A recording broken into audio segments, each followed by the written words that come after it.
আজকে ডিজিটাল একটা মিটার লাগালাম। দেখছেন ভ্যানটা হচ্ছে ইনার, দেখি ভ্যানটা ইনার পিক আপ দিচ্ছে দেখেন, এখানে স্পিড শো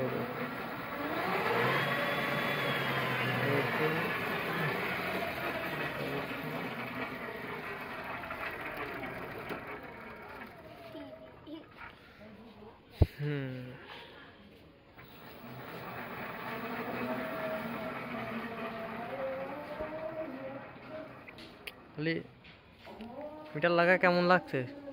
ভালো লাগছে ভাই, সুব্রত ভাই। খালি তোমার তো এইগুলা তো সবই মনে করো এটা একটু গরম আছে, এগুলো তো সব ঠিক আছে না? এটা সব কিছু শিখে যাবে না। তো যাই হোক, আদান পাচ্ছে, ভিডিওটা অফ করে দাও।